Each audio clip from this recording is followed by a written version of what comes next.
Welcome to Here's My Story. My name is Lilith. 6 years had passed since I was adopted, and now I found myself back at the orphanage. My adoptive parents were gone. They had been in a car crash. I walked into the infirmary, and Nurse Linda looked surprised to see me. Lilith? Can it be you? I managed a small grin. Yep, it's me.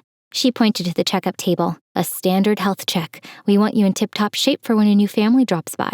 I forced a chuckle. Who would prefer a moody teen to a cute baby? She said, checking my pulse, never lose faith, Lilith. Hope is always around the corner.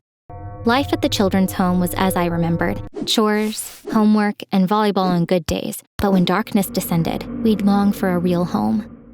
One night, while I was in my room, a man and a woman named Frederick and Charlotte came to visit the children's home. They showed up pretty late, which was weird. I figured they must work late or like staying up at night. Frederick was really chill, and Charlotte was pretty in an old-fashioned way. I've heard a lot about you, Lilith, Frederick told me, saying Nurse Linda had told them about me. Charlotte said, We'd love for you to join our family. I was so excited and nervous. Was this really happening? We drove for a really long time in the middle of the night until we got to a big mansion. The house was in a really thick forest, and the moonlight made shadows that looked kind of spooky. But when we went inside, it was so different. It was warm and cozy. I thought maybe I could call this place home. The first few weeks with Frederick and Charlotte were fabulous. They would always join me at the table when it was time for my dinner, but they never ate anything themselves. They said it was because of their special diet. Like vegan? I would ask. They'd just look at each other and smile. It was a bit odd. I'd never seen them eat anything, but it got weirder. They were awake all through the night, and I'd only see them again when the sun went down. One night, a really loud scream woke me up. I heard Frederick say, The cravings, Charlotte, they're getting stronger. We can't do it, Frederick. We promised only from animals. She answered softly, sounding worried. I stopped, my heart hammering. Cravings? Animals? What did that mean? I was scared out of my wits. I couldn't sleep. All I could think about was what Frederick and Charlotte had said. So I decided to explore the mansion more. This big, old house had many strange corners. I hadn't been here long, so there were many unseen places. I walked from room to room looking for hints. One room was always locked, but that night, the door was ajar. Pushing it, I discovered a hidden door behind it. Behind that door was a super cold basement. In the moonlight, I saw 2 coffins. My heart pounded as I opened one. Inside was Charlotte, pale and still. I jumped back, whispering, No way! Then it clicked. Their odd habits, special diet, and nighttime routine. Could they be vampires? The thought made me shudder. Suddenly, I heard the front door. My heart leaped as I raced from the basement, closed the secret door, and ran to my room just as Frederick called for his wife.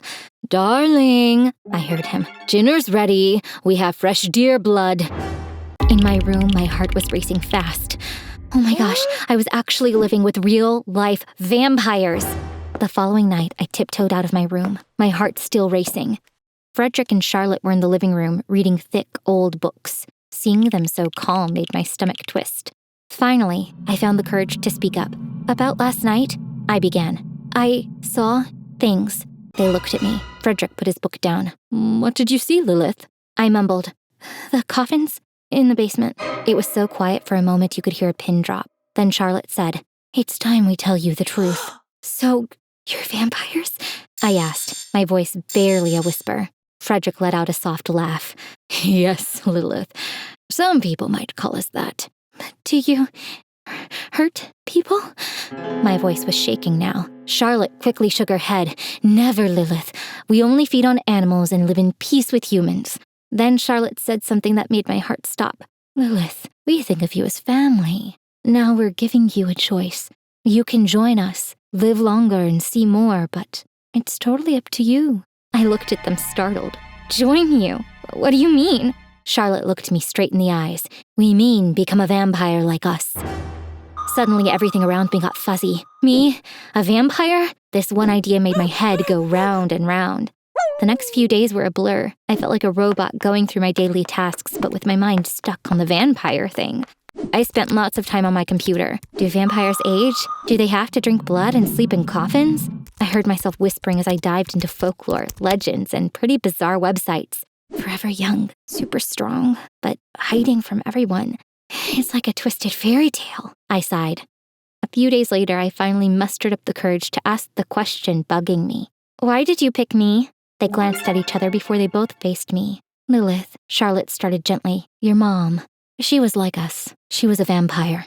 My mom was a vampire? My eyes widened in surprise. Frederick explained. Your dad was human. Your mom loved him and his human life.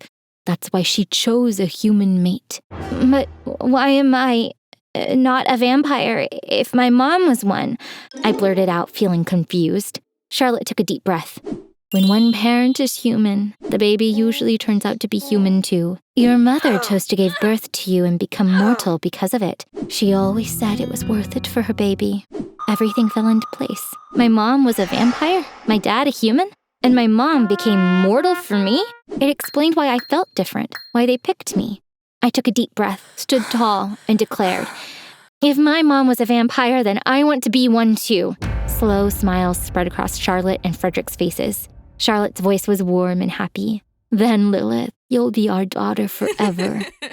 The day after, Frederick gathered us in the living room. Lilith, he explained, you can only become a vampire on a full moon night at midnight. The next one's in 6 days.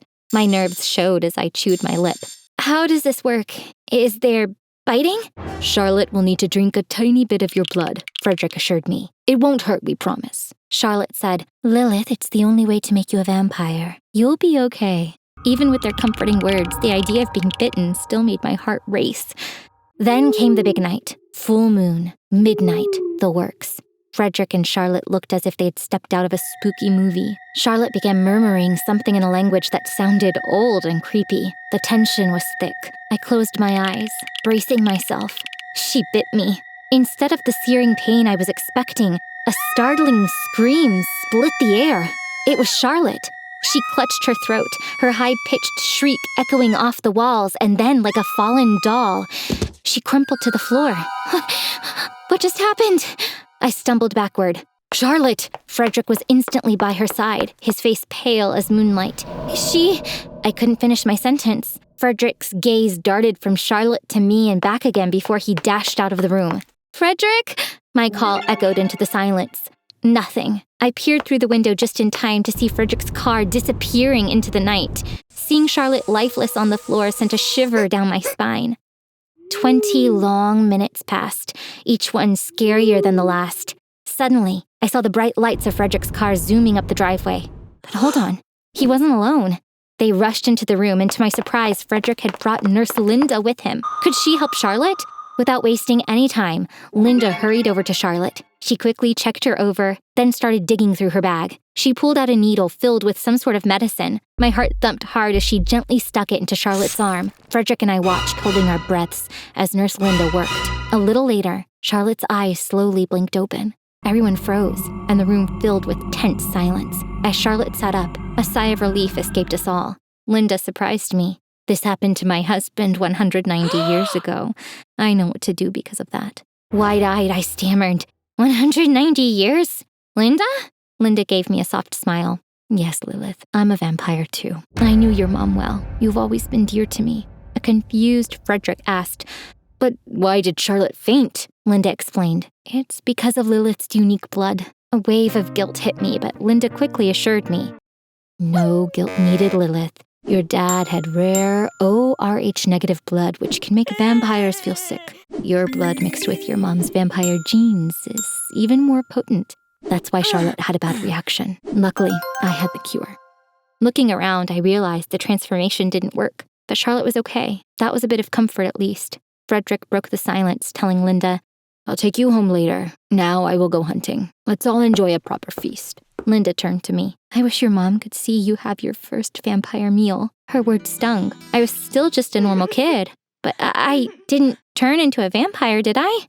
I mumbled almost too quiet to hear. Charlotte passed out before. Linda cut me off. Yes, Charlotte did pass out, but that's not before she bit you and drank a bit of your blood. That's all that needed to happen. You're a vampire now, Lilith. I couldn't believe it. Really? I stuttered, looking at Charlotte, who was just waking up. My lovely daughter, Charlotte said, giving me a big hug. We're going to live happily together for hundreds of years. I felt overwhelmed with happiness. Grabbing Linda's hand, we danced around the room, our laughter replacing my earlier tears. The night ended with me feeling ready for a long, exciting life. As a vampire, I was ready for whatever came next.